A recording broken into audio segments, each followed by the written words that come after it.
সে গুনাহকে নেকিতে পরিবর্তন না করে এমনিতেই মরে গেল হঠাৎ রাত দুপুরে, হঠাৎ মরে গেল দিন দুপুরে অথবা সকাল সন্ধ্যায়, হসপিটালে, অ্যাক্সিডেন্টে, বসে শুয়ে ঘুমে, দীর্ঘদিন অসুস্থ হয়ে হঠাৎ মারা গেল।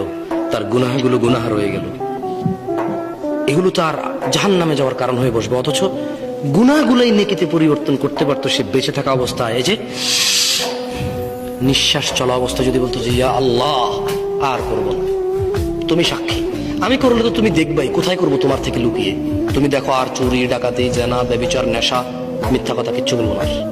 তবে তুমি আমার আগের গুনাহকে যেমনটা তুমি কোরআনে ওয়াদা করেছো যে নেকিতে পরিবর্তন করো, তুমি করো, আর তুমি দেখো আমি আর গুনাহ করবো না। আকুলু কওলি হাযা ওয়াস্তাগফিরুল্লাহ লি ওয়া লিসাইরিল মুমিনিন ফাস্তাগফিরুহু ইন্নাহু আল গফুরুর রহিম। আমি আল্লাহর কাছে আমার জন্য এবং আপনাদের সবার জন্য ক্ষমা চাই। আল্লাহ আমাদের সবার সমস্ত গুনাহকে নেকিতে পরিবর্তন করে ক্ষমা করবেন। আমিন।